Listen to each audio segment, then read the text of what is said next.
Vamos seguir então com a série de Apocalipse, permitindo Deus. Nós vamos agora entrar na terceira divisão do livro. Você que está me assistindo em casa, compartilhe esse vídeo, por favor. Compartilhe essa transmissão, se inscreva no canal, ative as notificações. Isso vai nos ajudar muito. Faça com que o Brasil, o mundo todo assista essa série. Quando eu fizer a leitura do texto, você em casa aí vai compartilhando e se inscrevendo, por favor. Apocalipse capítulo 1, vamos fazer a leitura do verso 9 em diante. Eu, João, irmão vosso e companheiro na tribulação, no reino e na perseverança, em Jesus achei-me na ilha de Patmos, por causa da palavra de Deus e do testemunho de Jesus. Achei-me em espírito no dia do Senhor e ouvi por detrás de mim grande voz como de trombeta, dizendo: o que vês, escreve em um livro e manda a 7 igrejas: Éfeso, Esmirna, Pérgamo, Tiatira, Sardes, Filadélfia e Laodiceia. Voltei-me para ver quem falava comigo. E voltando, vi 7 candeeiros de ouro, e no meio dos 7 candeeiros, um semelhante a filho de homem, com vestes talares, e cingido, à altura do peito, com a cinta de ouro. Sua cabeça e cabelos eram brancos, como a alva lã, como a neve, os olhos como chamas de fogo, os pés semelhantes ao bronze polido, como que refinado numa fornalha, a voz como voz de muitas águas. Tinha na mão direita 7 estrelas, e da boca saía uma espada afiada de 2 fios. Seu rosto brilhava como o sol na sua força. Quando o vi, caí aos seus pés como morto. Porém ele pôs sobre mim a mão direita, dizendo: não temas, eu sou o primeiro e o último, aquele que vive. Estive morto, mas eis que estou vivo pelos séculos dos séculos, e tenho as chaves da morte e do inferno. Escreve, pois, as coisas que viste, e as coisas que são, e as que hão de acontecer depois destas. Quanto ao mistério das 7 estrelas que viste na minha mão direita, e aos 7 candeeiros de ouro, as 7 estrelas são os anjos das 7 igrejas, e os 7 candeeiros são as 7 igrejas. Vamos fechar os olhos e vamos orar mais uma vez. Pai Santo, mais uma vez nos colocamos diante de Ti, cônscios da nossa pequenez, da nossa miserabilidade e da nossa urgente dependência de graça. Oh Senhor, nós tropeçamos em tantas coisas, tantos pecados, tantas limitações, mas a nossa vantagem é que o nosso Deus não é limitado, nem peca, nem pode pecar, e nele fixamos nossos olhos e nossa esperança. Nosso anseio é que o Senhor cubra toda a extensão desse salão de graça e do poder do Espírito Santo. Quebranta-nos e seremos quebrantados. Salva-nos e seremos salvos. Santifica-nos e seremos santos. Descansa nosso coração turbado. Purifica nossa mente tensa. Que o Teu reino avance. Que o Senhor receba glória para si e nos conforme a imagem do Seu Filho, em nome de Jesus. Amém.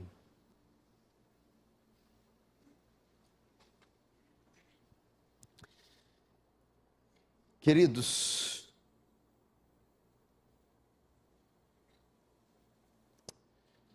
presta atenção aqui, eu quero a sua atenção. Crianças sem andar, correr e silêncio. Dando continuidade à série de estudos e disposições no livro de Apocalipse, hoje é a terceira mensagem da série. Nós entramos agora na última divisão do capítulo 1 de Apocalipse. O capítulo 1 de Apocalipse tem 3 divisões. Na primeira, nós tratamos da introdução do livro, se você se lembra. Na segunda divisão, nós tivemos uma mensagem de consolo para a igreja. E hoje nós entraremos na terceira e última divisão, encerrando o capítulo 1. Agora, no que consiste a terceira divisão do capítulo 1, que vai dos versos 9 ao verso 20?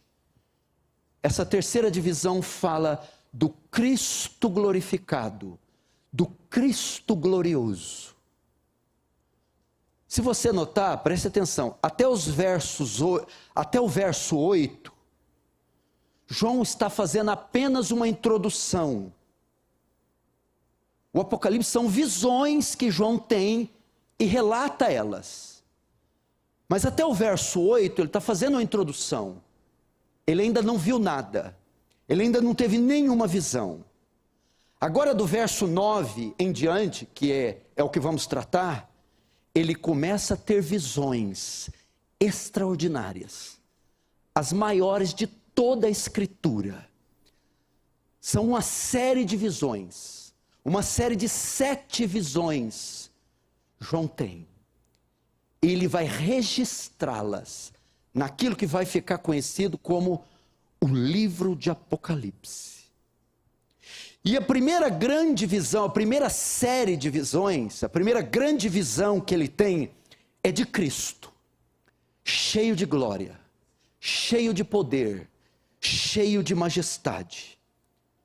O Cristo que era até então conhecido, a última imagem, as últimas imagens, as últimas visões de Cristo eram do ano 30.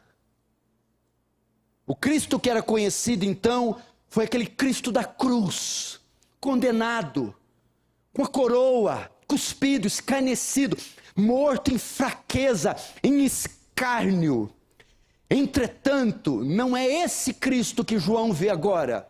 João vê um Cristo magnificado, glorificado, majestoso, coroado com muitas coroas. E nós vamos ver como isso se dá.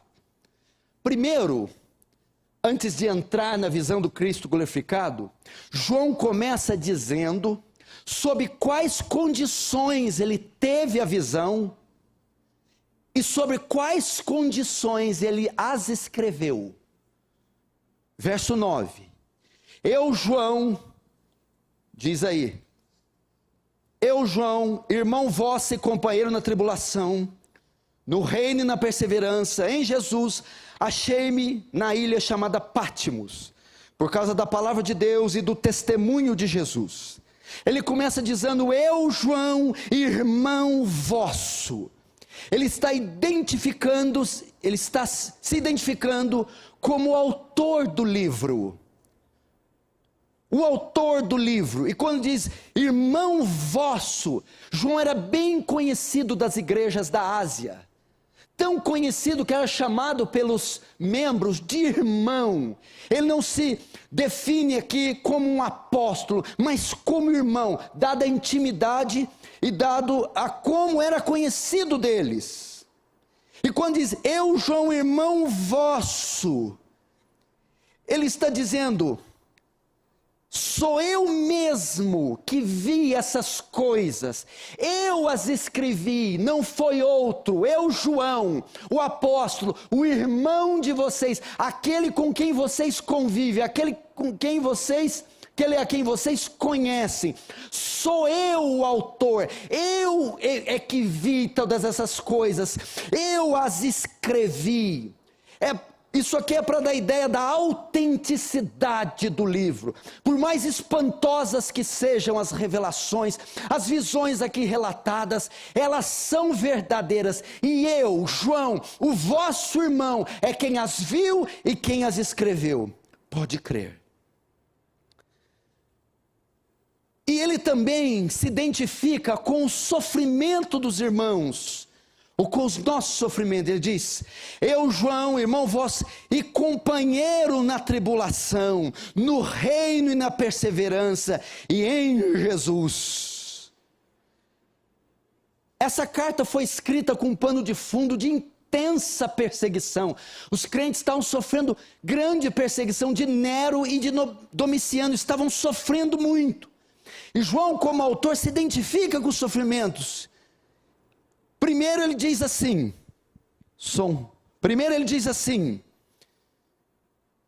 vocês fazem parte do reino comigo, companheiro de vocês no reino, vocês fazem parte do mesmo reino que eu, vocês estão inseridos no reino, na fé cristã. Segundo, por isso vocês passarão por tribulação, companheiro no reino e na tribulação. Fazer parte do reino é sinônimo de tribulação.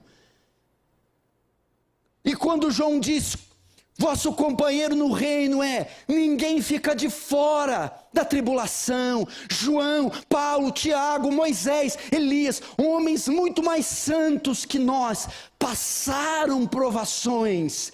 E de forma que todo aquele que está no reino passará. E João diz, eu passo com vocês. Eu estou nessas tribulações. Elas são comuns. E diz, companheiro no reino, na tribulação e na perseverança. Portanto, vocês devem aprender a perseverar. Nós estamos reunidos nesse mesmo reino, nesse mesmo combate, e nós sofreremos por estar nele. Porém, não podemos desistir. Perseverem. A ideia vai mais longe, receberemos graça para suportar com paciência as tribulações.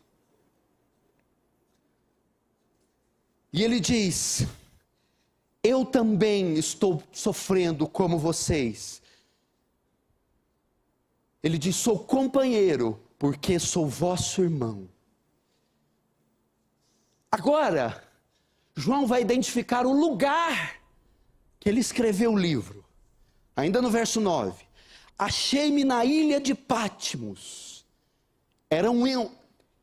A ilha de Patmos era uma ilha no mar Egeu, uma colônia do Império Romano. E era usada para exilar, para aprisionar criminosos e inimigos do Império ou do Estado. Era onde eles exilavam presos políticos, principalmente. João foi levado para lá, para Patmos, como um prisioneiro. O texto diz assim, achei-me na ilha de Patmos. Eu estou preso em uma ilha, junto com criminosos, como um criminoso. Mas qual crime João cometeu? Um apóstolo, um dos mais santos. Como é que ele podia estar lá? Ele mostra o crime aqui. Achei-me na ilha de Patmos, 9. Por causa da palavra de Deus e do testemunho de Jesus. Ele estava preso por causa da sua fé em Cristo. Ele estava preso por causa do seu testemunho de apóstolo. Isso era considerado um crime, sim. Na época, Flávio Titus Domiciano era o imperador. Foi o primeiro imperador a arrogar a adoração ao imperador, a adoração a si. De modo que adorar outro Deus, cultuar outro Deus, era considerado crime. E João, obviamente, jamais se curvaria a um outro Deus e a um imperador.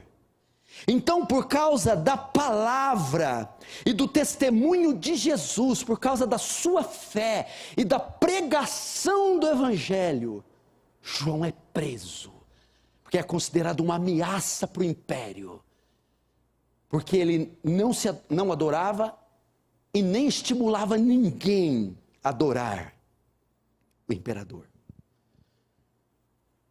Então, é sob essas circunstâncias que João tem as visões. É sob essas circunstâncias, 90 anos de idade, preso e exilado em uma ilha, por causa do testemunho e da sua fé. É lá então que João começa a escrever. agora ele começa a ter as visões. Agora, ele começa a ter as visões que dão origem ao Apocalipse. Verso 10, diz assim: achei-me em espírito no dia do Senhor. No dia do Senhor aqui, a ideia era o domingo. E o domingo era o dia do Senhor da igreja. Esse dia do Senhor era uma designação para o dia de cultuar a Deus, o dia santo, o dia da adoração. Nesse dia, no dia do Senhor, onde eles estavam prontos para adorar e adorando o Senhor, é que João tem as visões. Era num domingo, no dia da adoração. Esse dia Deus escolhe para conceder-lhe as visões. E o verso 10, a parte A diz: achei-me em espírito. Nesse dia, ele estava no espírito. O que é isso? Tomado de um êxtase. Como Ezequiel, Deus transporta para o vale de ossos secos. Essa é a ideia, achei-me em espírito. Esse termo é usado para mostrar a origem das visões. Elas não são naturais, não são frutos dos pensamentos de João, não é imaginação. Ele está tomado em êxtase, são visões sobrenaturais.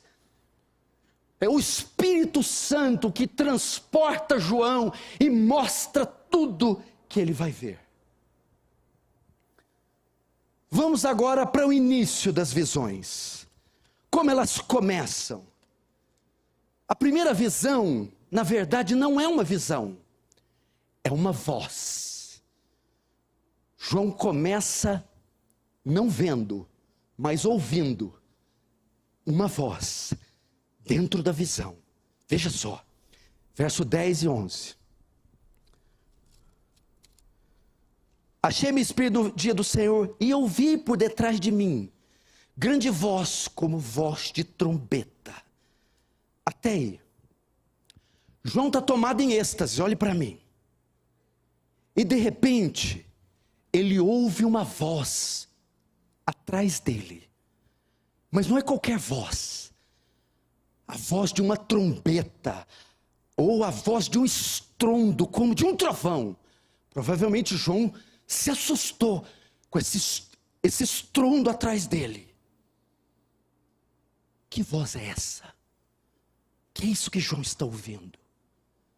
Essa é a voz de Deus. Isaías 30, 21 diz: uma voz atrás de você lhe dirá: este é o caminho. E ela é como voz de trovão. Salmo 29, 3 a 10. A voz do Senhor ecoa sobre as águas. A voz do Senhor é forte como um trovão. Então aquela voz de trovão vem atrás dele. E o verso 12 diz que João se vira para trás para ver de quem e de onde vinha essa voz. João ouve a voz de trovão e olha para trás para saber de quem era essa voz, da onde vinha essa voz, quem é que está falando com ele. E olha que engraçado, quando ele olha para trás para ver quem é que falava, ele não vê a pessoa que está falando. Ao invés disso, João olha e vê 7 candeeiros de ouro, 7 candelabros, a menorá, aquela conhecida dos judeus. É o que está no verso 12. Voltei-me para ver quem falava comigo, e voltando, vi 7 candeeiros de ouro. O que isso significa? Esse candeeiro é mencionado de forma mais destacada 3 vezes no Antigo Testamento. A primeira, no tabernáculo, entre o santo lugar. Antes do Santo dos Santos, havia o santo lugar. e a menorá, o candelabro, os 7 candeeiros ficavam no santo lugar. E eram acesos para iluminar a entrada até o Santo dos Santos. A segunda menção é no Templo de Salomão, que é uma réplica fixa do tabernáculo. E a divisão do santo lugar para o Santo dos Santos, também era colocado um candeeiro que iluminava a entrada. E a terceira vez é a visão de Zacarias, no livro de Zacarias, dos 7 candeeiros, trazendo iluminação. Agora, o que isso significa? Quando João olha e vê esses 7 candeeiros, qual é o sentido disso? O verso 20 responde isso. Quanto ao mistério das 7 estrelas que viste, as 7 estrelas são 7 anjos e os 7 candeeiros são as 7 igrejas. João olha e ele está vendo 7 igrejas: Esmirna, Pérgamo, Tiatira, Sardes, Laodiceia, Éfeso. É uma visão simbólica para ilustrar a totalidade da igreja. Ele está vendo a igreja de todas as épocas, de todas as eras. E nesse tempo, especialmente as igrejas da Ásia, que são símbolo da igreja de Cristo em todo o tempo. Isso aqui primeiro traz para nós o ensinamento, que a igreja como um candeeiro traz luz a esse mundo em trevas. Quando ele ora e vê 7 candeeiros, e o verso 20 diz que esses candeeiros são a igreja, o candeeiro serve para trazer iluminação. É a igreja do Senhor que ilumina esse mundo em trevas. É ela que é portadora da luz. É ela que leva o homem à salvação. É ela que brilha sobre os gentios. Ela traz luz a esse mundo em trevas. Mas note, o que mais chama a atenção de João não são os candeeiros, mas é algo que está entre os candeeiros. Ele vê algo entre os candeeiros. Verso 13. E no meio dos candeeiros, um semelhante a filho do homem, com vestes talares e cingido à altura do peito, com uma cinta de ouro. João diz que no meio dos candeeiros, no meio das igrejas, ele vê um semelhante ao filho do homem. O que seria isso? Esse termo filho do homem é um termo usado para Jesus Cristo.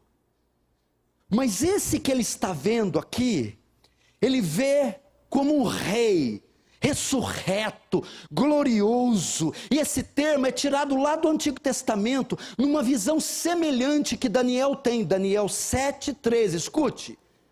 Eu, Daniel, estava olhando nas minhas visões da noite, e eis que vinha como as nuvens do céu, um como filho do homem, e dirigiu-se ao ancião de dias, e o fizeram chegar até ele. Foi-lhe dado domínio e glória, e o reino, para que os povos, nações e homens de todas as línguas o servissem. O seu domínio é domínio eterno, que não passará, e o seu reino jamais será destruído. Ele vê então entre os candeeiros um como filho do homem. Esse termo filho do homem é para designar a humanidade de Cristo, a sua divindade e a sua humanidade. Ele o vê como rei, vitorioso, glorioso, no meio dos candeeiros.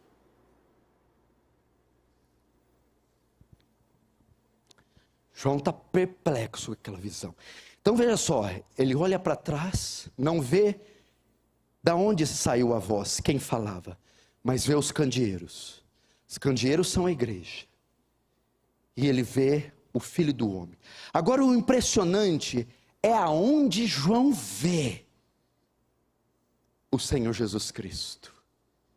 Ele vê no meio dos candeeiros, entre as igrejas. Aqui eu aprendo 3 lições. Escute e preste atenção. A primeira, por que João vê a igreja primeiro e depois Cristo? Por que João não vê Cristo e depois a igreja? Porque só se pode ver a Cristo nessa terra através da sua igreja. Só se pode encontrar Cristo através da sua igreja. Essa conversa que ter Cristo sem a igreja é mentira. Cristo só pode ser encontrado na sua igreja, entre o seu povo. É lá que ele está, é lá que ele pode ser achado, é lá que ele se encontra. Segundo, que eu aprendo aqui, é somente por isso que a igreja brilha. Quando eu disse que a igreja é os 7 candeeiros que traz luz para o mundo, você falou, a igreja é a luz do mundo? Não. A igreja é o receptáculo, o instrumento, mas ela não tem luz própria. Ela só pode brilhar porque a luz que brilha no mundo está nela. Por isso ela dá luz para as nações, ilumina as nações em trevas, porque Cristo, luz do mundo, está entre ela. Ela é só o candeeiro, a armação, mas a chama que sai dela é Cristo, é de Cristo e vem dele.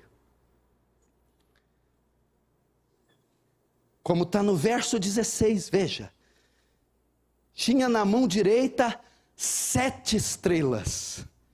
7 estrelas é uma designação também para 7 igrejas, ou para os 7 anjos. Significa o quê? Ele quem sustenta a igreja, ele quem dá chama, quem dá iluminação para a igreja. Terceira lição que eu aprendo aqui. A primeira, só se encontra Cristo através da igreja. A segunda, é por isso que a igreja brilha, porque Cristo está nela e Ele é a sua luz. A terceira, escute, Cristo está presente entre nós. Cristo não está longe, Cristo está perto, Cristo caminha entre nós. Cristo não está em um lugar longínquo, Cristo está aqui, hoje, agora, meu irmão. Cristo está entre nós, Cristo está presente hoje, assiste nesse culto hoje, caminha nesses corredores hoje, é aqui que Ele está. João não viu Cristo em um planeta, em uma galáxia, em um cosmos, em uma atmosfera angelical. João viu Cristo na igreja, entre o seu povo, entronizado, arraigado, firmado com Ele. Não temas, você não está sozinho, não estamos aqui lançando palavras ao ar, cantos ao vento. Cristo está conosco, Cristo assiste o teu povo, Cristo está perto, está entre nós, caminha entre nós, está aqui hoje, está aqui agora.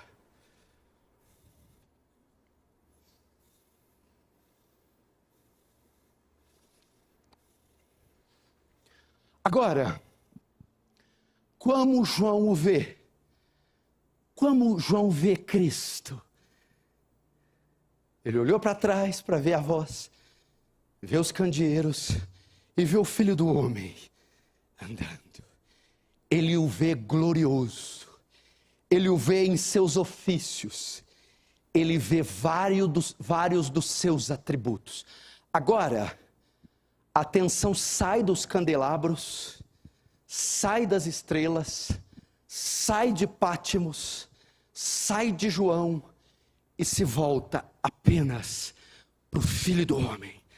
Toda a atenção agora é convergida em Cristo Jesus. Ele vai dar detalhes de como ele vê Cristo. Primeiro, verso 13. E no meio dos candeeiros, semelhante ao Filho do Homem, com vestes talares, e cingida à altura do peito, com uma cinta de ouro.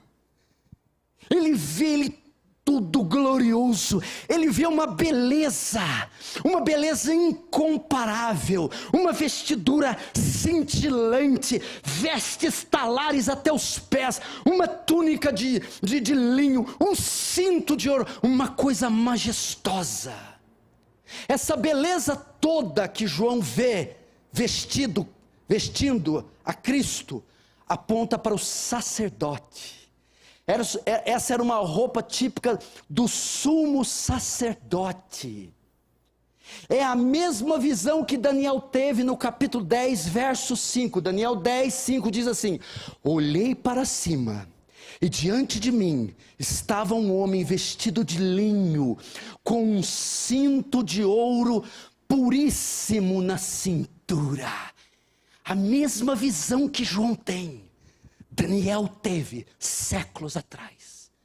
Por conhecer o Antigo Testamento, provavelmente João identificou aquela visão como sendo a mesma de Daniel. Revela Cristo como nosso sumo sacerdote, porque eram as vestes do sacerdote. Veja só, Êxodo 28, 1. Farão vestes sagradas para Arão, teu irmão, e para seus filhos, para me oficiarem como sacerdotes. Tinha que ter roupas. Agora o verso 5. As vestes, pois, que farão são essas: um peitoral, uma estola sacerdotal, uma sobrepeliz, uma túnica bordada, mitra e cinto. Tomarão ouro, estofa azul, púrpura e carmesim, e linho fino. As mesmas vestes que estão em Jesus. João vê ele como sendo nosso sumo sacerdote. Hebreus 6,19 vai dizer isso. Vai mostrar Cristo como sumo sacerdote. Temos esta esperança como âncora da alma, firme e segura, o qual adentra o santuário interior por trás do véu, onde Jesus, que nos precedeu, entrou em nosso lugar, tornando-se sumo sacerdote para sempre, segundo a ordem de Melquisedeque. Ele é o nosso sumo sacerdote. É isso que João está vendo.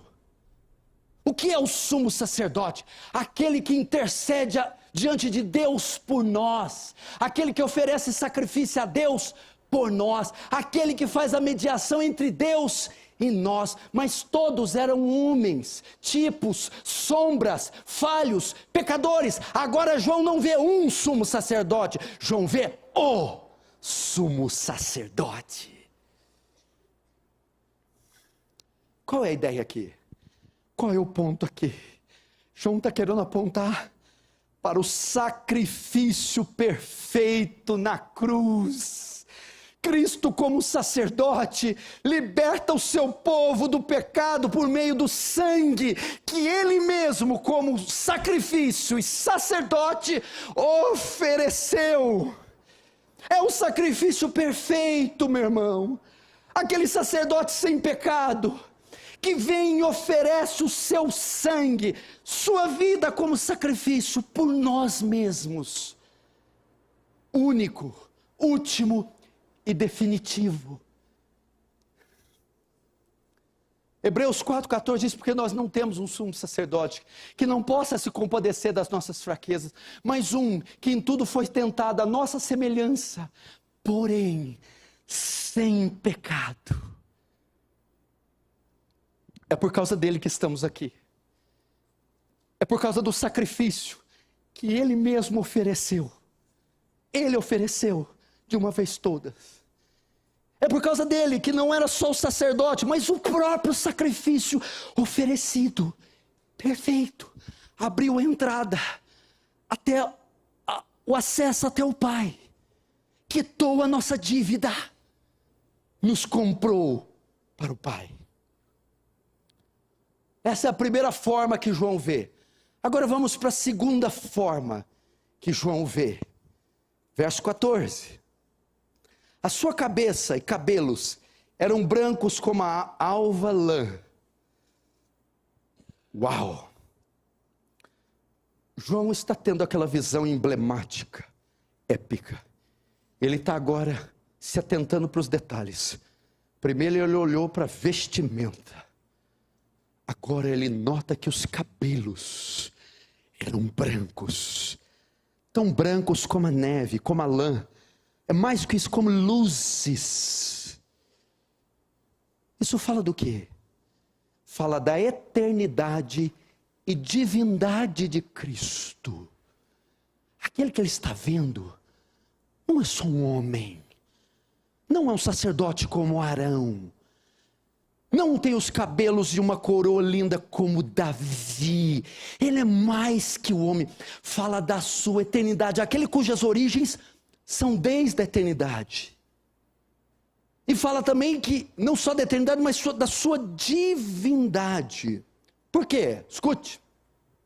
João vê Cristo como tendo a mesma aparência de Deus Pai. E Deus Pai é eterno e é divino. Mas como sabemos que essa aparência de cabelos brancos como a neve é a aparência de Deus? Porque Daniel tem uma visão de Deus. E são as mesmas características encontradas em Jesus.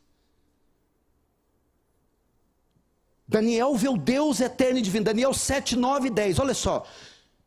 Continuei olhando, até que foram postos uns tronos. E o ancião de dias, um termo para Deus, se assentou. Sua veste era branca como a neve, e os cabelos da cabeça com uma pura lã.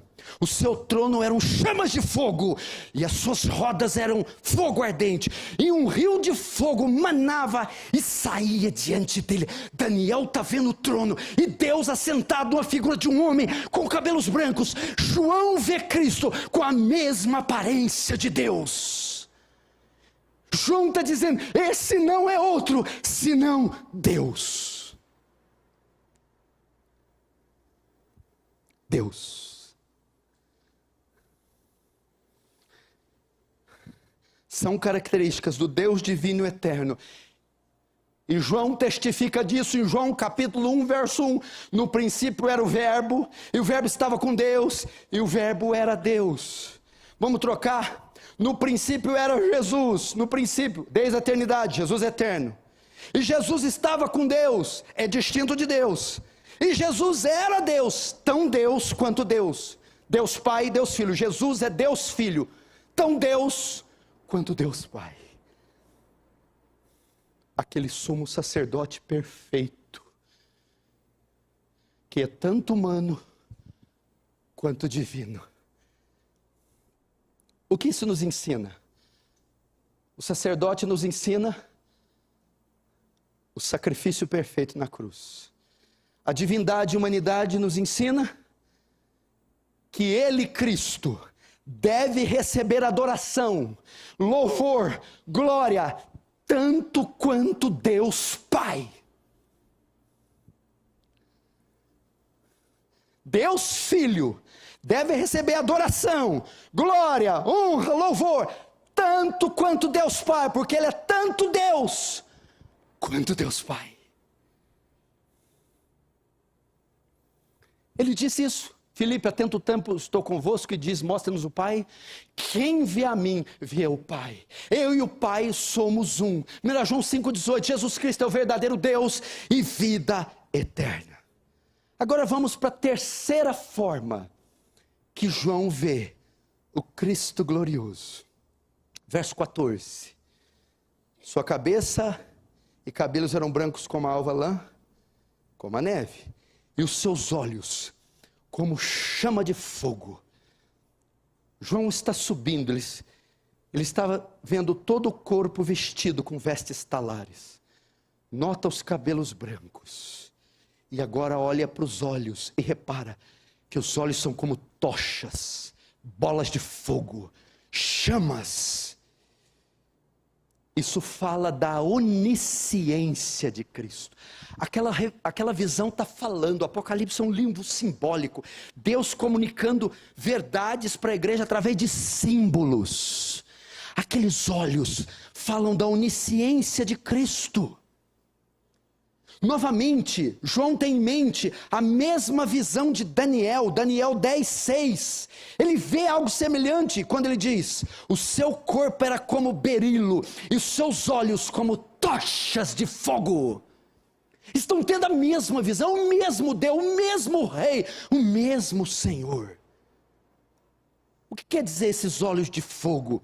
São olhos que vêm além dos olhos humanos, são olhos perscrutadores, olhos que sondam juntas e medulas, olhos que veem pensamentos, intenções, corações, olhos oniscientem, olhos que veem e mente que sabe tudo o que acontece em todo tempo. Esse Deus que nós servimos é onisciente. Apocalipse 2:18-23, mostra esses olhos de fogo sondando a igreja. Veja, o anjo da igreja em Tiatira escreve estas coisas, diz: o Filho de Deus, que tem olhos como chama de fogo. E para que ele serve? Verso 23, eu sou aquele que sonda mentes e corações, e vos darei a cada um segundo as vossas obras. Olhos perscrutadores, olhos que vêm além das paredes, olhos que conhecem intenções, íntimos e corações. A onisciência de Cristo. Agora, o que isso significa? Qual a aplicação prática? Significa poder para julgar, com conhecimento pleno e perfeito, a alma dos homens. Cristo tem poder para julgar com conhecimento pleno e perfeito o coração, o ser, a alma dos homens. E Hebreus 4:13 diz, 4:13, e não há criatura que não seja manifestada na tua presença. Pelo contrário, todas as coisas estão nuas e patentes, a quem? Aos olhos de fogo daquele daquele a quem temos que prestar contas. João está tomado de espanto. Ele está vendo um ser divino e eterno, um sacerdote perfeito, e aquele que julga com onisciência, que sabe e vê todas as coisas. Agora vamos para a quarta forma que João o vê. Agora João desce, ele estava olhando os olhos, a roupa, a cabeça. João agora, ele fixa os seus olhos nos pés. E ele olha lá no verso 15. Seus pés eram semelhantes ao bronze polido, como que refinado numa fornalha.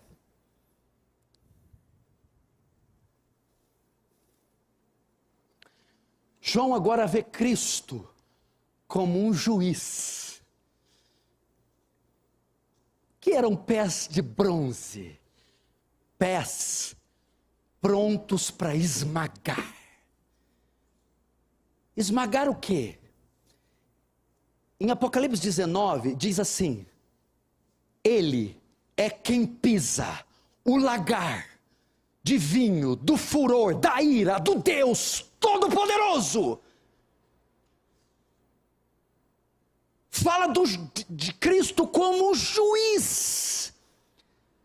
Quando fala pés semelhante a bronze polido, como refinado numa fornalha, era bronze que tinha acabado de sair de uma fornalha, estavam incandescentes, ardendo, prontos para esmagar, executar o seu juízo. O saltério revela o juízo de Deus sendo aplicado dessa forma sobre os seus inimigos.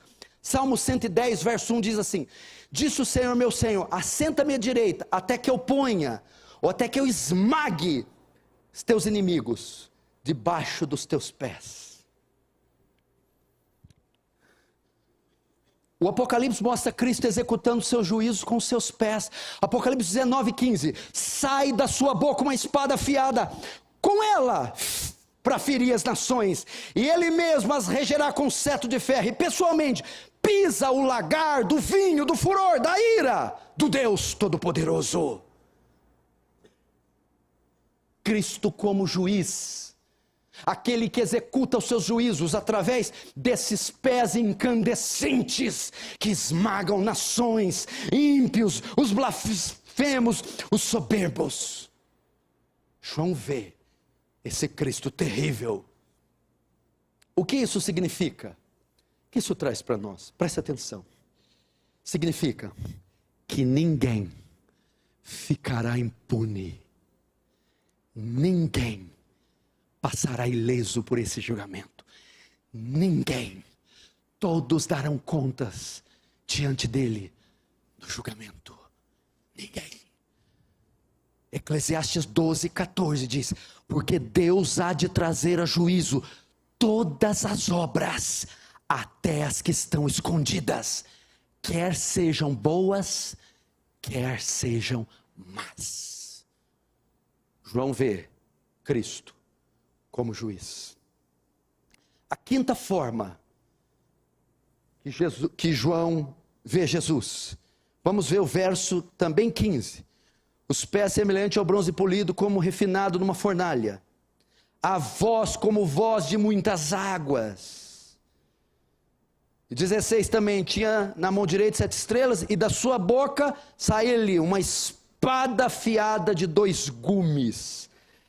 E vê uma voz como de muitas águas, e uma espada afiada. Fala de Cristo como um profeta, aquele que proclama como ondas impetuosas a palavra de Deus. Ezequiel fala dessa voz no capítulo 43, verso 2. De repente, a glória de Deus de Israel surgiu, vindo do leste. A sua voz era como o ruído de muitas águas, e a terra resplandeceu por causa da sua glória. É a voz poderosa de Cristo, Cristo como um profeta, anunciando a sua palavra. Veja Pedro quando vai dizer, citando Deuteronômio, Atos 3, 22, 23. Pedro fala de uma profecia feita, de Jesus sendo um profeta. Disse na verdade, Moisés, o Senhor Deus vos suscitará dentre vós, dentre vossos irmãos, um profeta semelhante a mim. A ele ouvireis em tudo quanto vos disser. Acontecerá que toda alma que não ouvir esse profeta será exterminada do meio do povo. Jesus como um profeta, Jesus como aquele que anuncia a palavra do Senhor. Ele veio para fazer a vontade de Deus. E ele traz essa palavra como espada de 2 fios, conforme Hebreus 4:12, porque a palavra de Deus é viva e eficaz, mais cortante que qualquer espada de 2 gumes, e penetra até o ponto de dividir a alma e espírito, junta e medulas, e é apta para discernir os pensamentos e propósitos do coração. Cristo como profeta, é o enviado do Senhor. As palavras que eu falo, não falo de mim, mas daquele que me enviou. No princípio era o verbo estava com Deus, o verbo era Deus, verso 14, e o verbo se fez carne, a palavra trouxe vida. Agora o que isso significa? Significa, quem ouvir as palavras desse profeta, será salvo, e quem as rejeitar, será condenado. João 12, verso 47 a 49 diz isso, olha só. Se alguém ouvir as minhas palavras e não as guardar, eu não julgo, porque eu não vim para julgar o mundo, e sim para salvá-lo. Quem me rejeita e não recebe minhas palavras, tem quem o julgue, a própria palavra que tenho proferido. Essa o julgará no último dia, porque eu não tenho falado por mim mesmo, mas o Pai que me enviou, esse me tem prescrito o que dizer e o que anunciar.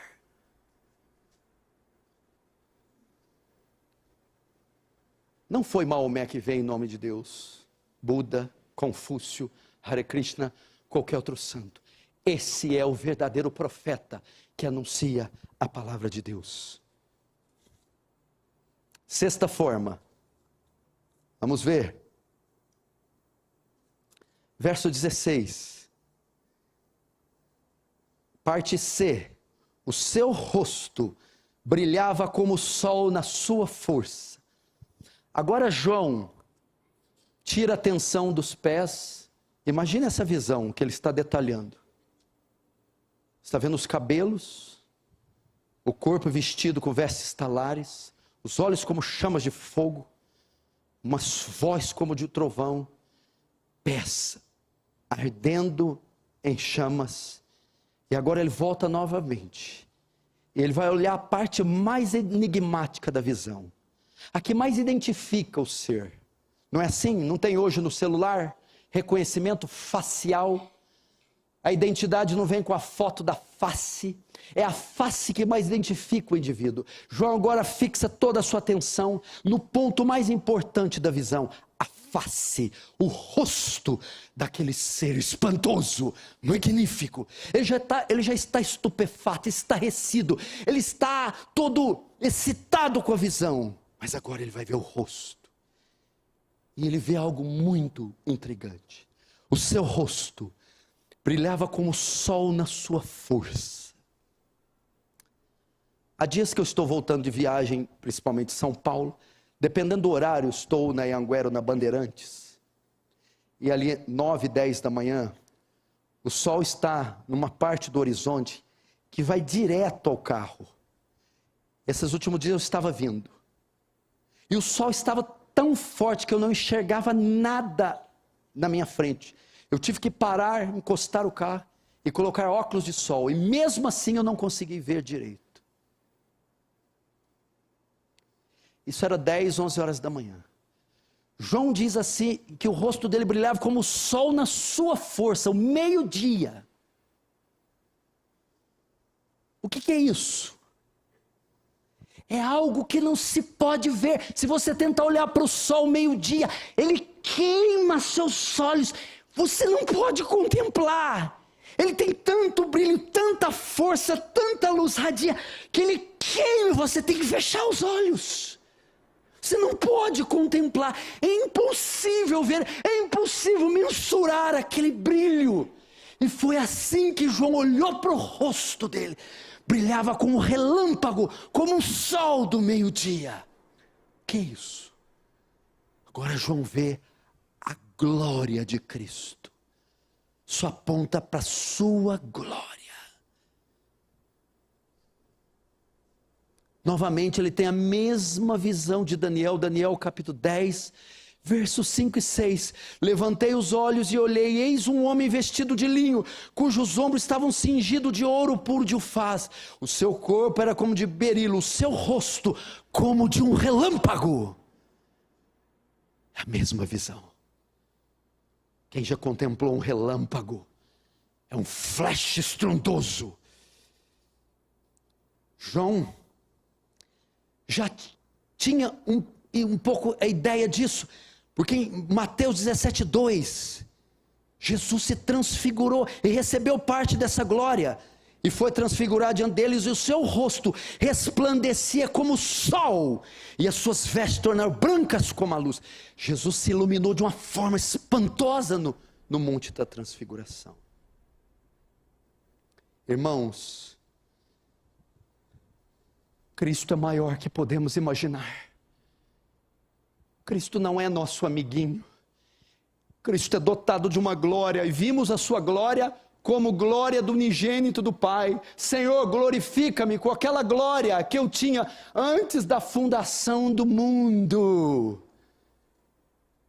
É a mesma glória que repousa em Deus Pai, está em Deus Filho. É a formosura, é a beleza, é a grandeza, é a majestade, a magnificência de Cristo.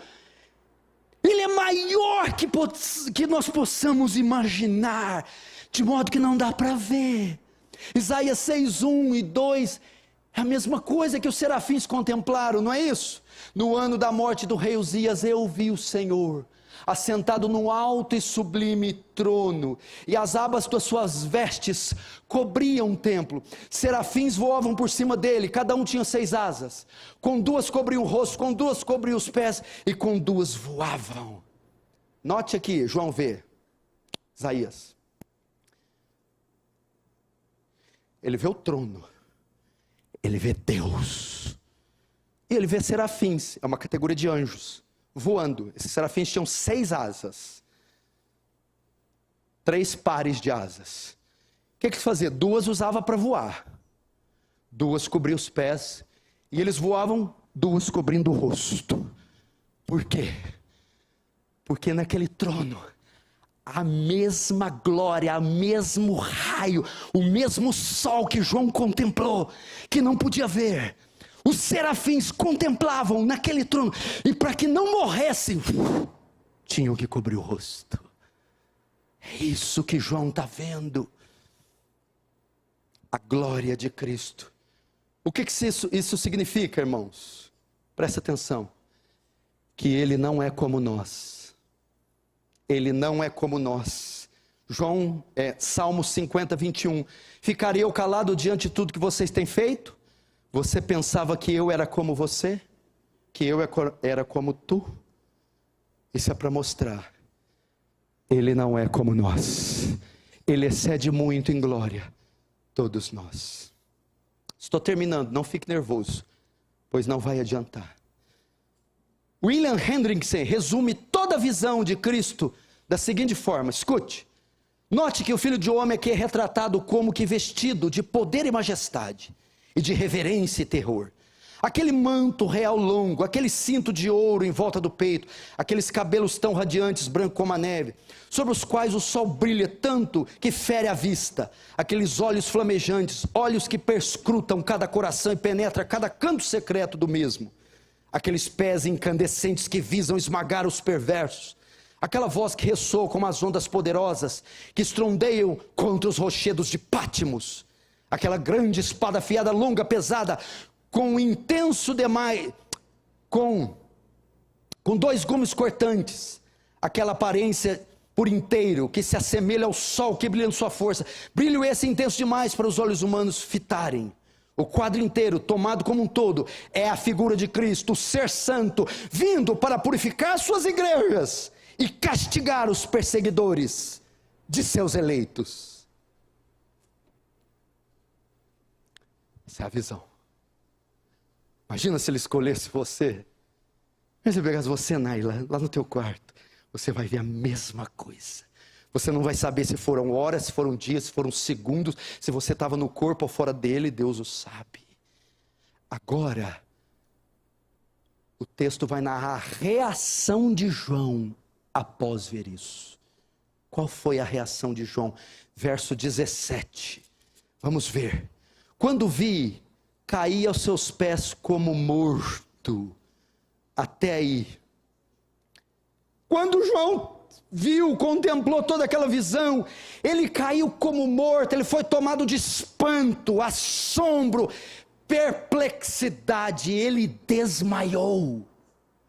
Ele não reteve força, não, porque a verdade é que os seres humanos são inaptos para contemplar a majestade de Deus. A nossa estrutura, a nossa tessitura não suporta tal coisa, e a reação de João foi desabar. Simplesmente desabou, caiu, desmaiou, não reteve força. O mesmo que Isaías, quando viu a visão, diz: ai de mim, estou perdido. Como Ezequiel, como Moisés no Sinai, como o próprio Daniel, como o próprio João na transfiguração. Mateus 17,6, ouvindo isso, os discípulos prostraram-se com o rosto em terra e ficaram aterrorizados. Isso é para separar, irmão. Desse lado aqui, vocês. Do lado de lá, só um. Deus. E ninguém pode passar para lá. É insuportável. É glorioso. É magnífico.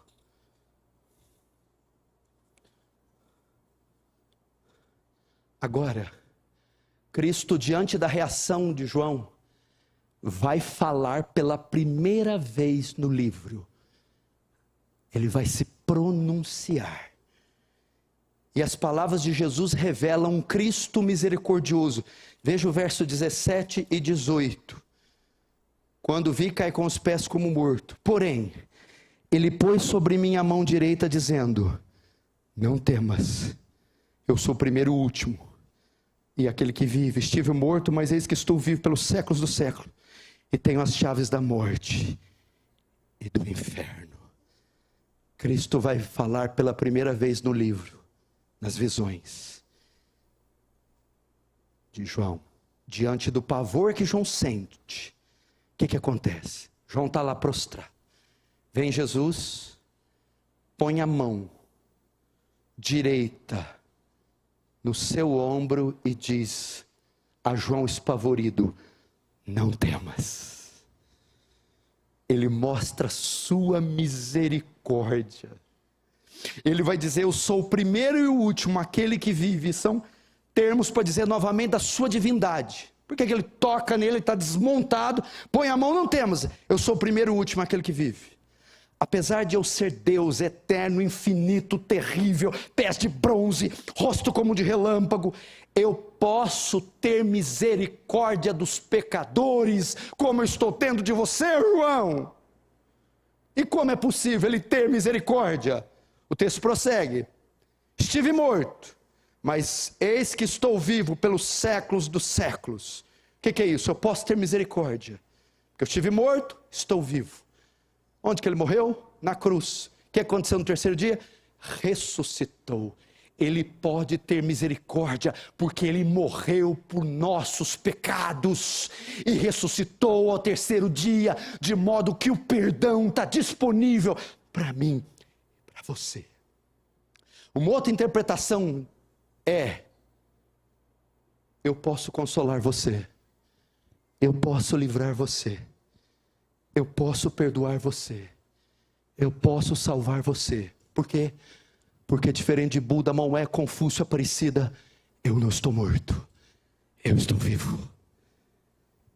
E depois ele diz, para consolar ainda mais: eu tenho as chaves da morte e do inferno. Vocês não precisam temer. Não precisa, João, eu tive morto, mas ressuscitei, e eu tenho na minha mão as chaves da morte e do inferno. O que seriam as chaves? Eu tenho a autoridade sobre a morte, eu tenho domínio sobre o inferno. Não é o diabo que manda no inferno, não é o diabo que decide quem entra e quem sai, não é o diabo que mata ou põe, ou traz a vida. Sou eu que decido. Está comigo. Mateus 28, 18 diz: todo poder me foi dado no céu e na terra. Ele tem as chaves. O que quer dizer morte e inferno? Morte, o estado. Inferno, um lugar. Tanto poder sobre o estado e sobre o lugar estão sobre mim, estão comigo. A sua condição de morto ou vivo, eu determino. E para onde você vai, céu ou inferno, sou eu que determino. Por isso, não temas. Não temas. Não temas, ó pequeno rebanho, foi do agrado do Pai te entregar o reino. Não temas. Você tem medo do diabo? Mas como? O diabo não tem a chave da casa. A chave é de Deus. O diabo não determina. Foi expulso o acusador dos nossos irmãos. Foi expulso o acusador. O Senhor venceu e despojou principados e potestades e o expôs ao ridículo. O que é isso? Um general combate outro general na guerra. O general romano vence o general grego. Aí o que acontece? Ao general romano vencedor, pega o general romano grego perdedor e despoja, depena ele, tira a armadura, tira a túnica, tira o capacete, tira as roupas, tira a espada, deixa ele pelado, amarra ele e desfila em praça pública com ele despojado. Jesus escalpelou Satanás, deixou ele pelado, sem autoridade, sem domínio nenhum, porque ele venceu na cruz. Agora, fim, o capítulo se encerra com Cristo ordenando João registrar essas visões Vamos ver, verso 19. Escreve, pois, as coisas que viste, e as que são e as que hão de acontecer. O verso, escreve para quem? O verso 11 diz: o que vês escreve um livro e manda às 7 igrejas: Éfeso, Esmirna, Pérgamo, Tiatira, Sardes, Filadélfia e Laodiceia. Verso 20: quanto ao mistério das 7 estrelas que viste na minha mão direita, é os 7 candeeiros de ouro, as 7 estrelas, presta atenção nessa parte, são 7 anjos. São os anjos das 7 igrejas. E os 7 candeeiros são as 7 igrejas. João encerra o capítulo 1 ordenando. Cristo encerra o capítulo 1 ordenando João registrar. Ele diz assim: escreve. Escrever o quê? Registra tudo que você viu. O que João viu foram coisas do passado, da igreja primitiva, da época de Jesus. Foi do presente, da época de João, ou foram do futuro, da volta escatológica. Ele viu coisas do presente, passado e futuro. Escreve as coisas que viste, as que são e as que hão de acontecer. Passado, presente, futuro. Então, João começa a escrever o Apocalipse. E ele envia a 2 destinatários. Primeiro, o verso 11, as 7 igrejas. As 7 igrejas é um símbolo que é da igreja de Cristo. São para o nosso tempo. É para hoje o Apocalipse. É para agora. Segundo, para os pastores ou anjos. Os 7 candeeiros já vimos que são as 7 igrejas, ok? Agora as 7 estrelas, que ele olha aqui, as 7 estrelas são 7 anjos. Os maiores intérpretes entendem, são pastores que receberiam as cartas e leriam para a igreja. De qualquer forma, dependendo da tradução, João, tudo que você viu, registra e envia para as igrejas de todos os tempos, de todos os séculos, porque a mensagem é para hoje, é para agora. Assim João sela, termina o capítulo 1, registrando em rolos tudo o que viu. Eu termino dizendo, qual a conclusão desse capítulo? Ele mostra o cuidado de Cristo com a sua igreja. Segundo, mostra que Cristo está no meio dela. Terceiro, mostra que a igreja está em suas mãos. E quarto, mostra que Ele é glorioso, acima de tudo e de todos. Vamos louvá-lo agora. Feche os olhos, curva a sua cabeça.